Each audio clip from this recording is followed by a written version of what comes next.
Hello friends, Isha cooking में तमाરું બધાનું હાર્દિક હાર્દિક સ્વાગત છે।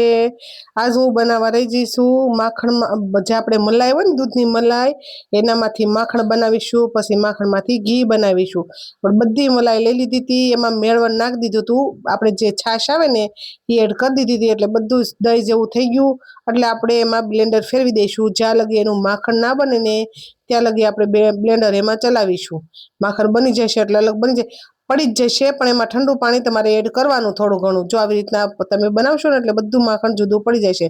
તમે જોઈ શકો છો, બ્લેન્ડર તમે 10 મિનિટથી 5 મિનિટ ફેરવશો ને, તમારા મલાઈ થોડી જાજી હોય ને એની ઉપર ડિપેન્ડ કરે, તો જાજી હોય તો તમારે 10 મિનિટ ફેરવવું પડે, થોડીક ઓછી હોય તો 5 મિનિટમાં પણ માખણ બની જઈ શકે છે। જો આવી રીતના બધું માખણ પછી આપણે અલગ કરી લઈશું, પછી આપણે એને ઠંડા પાણીથી ધોઈ લઈશું। જો આપણે આવી રીતના એક છે ને તપેલી લઈ લેવાની માખણની, એટલે ગરમ કરવા પાછી અલગ તપેલી લેવી પડશે, કારણ કે મોટી તપેલી લેવી પડે આપણે ગરમ કરવા, કેમ કે એના ફીણ વળે ને એટલે ઉપર સુધી આવી જાય છે। એટલે જો આવી રીતના બધું માખણ આપણે અલગ કરી લઈશું છાશથી। જો આપણે આ માખણ અલગ થઈ ગયું છે, એને ઠંડા પાણીથી, એકદમ ઠંડુ પાણી હોય ને એથી આપણે છે ને ધોઈ લઈશું સરસથી, એટલે છે ને માખણનો પીંડો સરસ થઈ જાય। ઠંડુ પાણી એડ કરવી ને એટલે, અને આપણે જોઈ સી વિડીયા માખણ બનાવે છે, પછી માખણનું દૂધ હોય એમાંથી પેંડા બનાવે છે, એવું કઈ બનતું જ નથી કોઈ દિવસ, પણ આ બતાવે ફેક વિડીયામાં કે માખણમાંથી આપણે પેંડા બનાવી, માખણ હું દૂધમાંથી પેંડા બનાવી, પછી ઈ દૂધમાંથી પનીર બનાવી। આપણે જે મેન વસ્તુ હોય તો આપણે નીકાળી લીધી હોય માખણ, પછી એમાંથી કેવું ટેસ્ટ આવે તમે બનાવી જોજો। જો બને જ નહીં તો તમે ટ્રાય મારજો।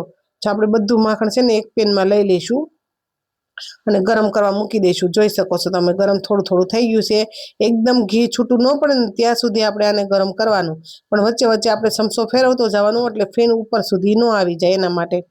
જોજો આગળ મસ્ત રીતના છે ને સરસથી ગરમ થઈ જશે ને, ઘી અલગ પડી જાય છે। જો આવું થઈ જાય ને એટલે તમારે ચાલુ જ રાખવાનું। જો ઘી અલગ પડી ગયું છે, જોઈ શકો છો તમે, સરસથી અલગ પડી ગયું છે ઘી।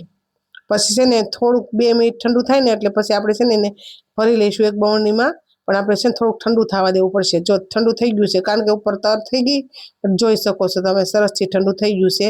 પછી આપણે છે ને એક પેન લઈશું ચોખ્ખું એવું સરસથી હોય ને, એમાં આપણે છે ને ગવણી મૂકીશું, એવી જાળી આવે ને એ લઈ લેવાની તમારે, એટલે સરસથી ઉપર બધું જે માખણની કીટું વધી હોય ઉપર રહી જાય ને એના માટે ગાળી લઈશું આપણે માખણ સરસથી।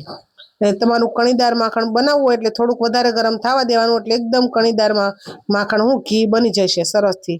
આવી રીતના તર થઈ જાય એટલું ઠંડુ થવા દેવાનું। ઠંડુ થોડુંક થઈ ગયું છે બધું, આપણે માખણ આપણે જે તબેલાનું દૂધ આવે ને એનું માખણ બનાવ્યું હતું, એટલે ઘી બનાવ્યું હતું, જે ગોલ્ડ બાટલી આવે ને એનું થોડુંક પીળાશ ઉપરથી બને ઘી।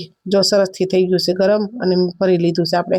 એક દિવસ રેવાઈ ગયો, એટલે શિયાળો છે એટલે જો કે 3 કલાકમાં જામી જાય છે, પણ તોય મેં એક દિવસ રેવા દીધું હતું। પછી ભગવાનની વાટું પલાળી હતી, પછી ખાવામાં યુઝ કર્યું હતું। આવી રીતના તમે માખણ બનાવી શકો છો મલાઈમાંથી।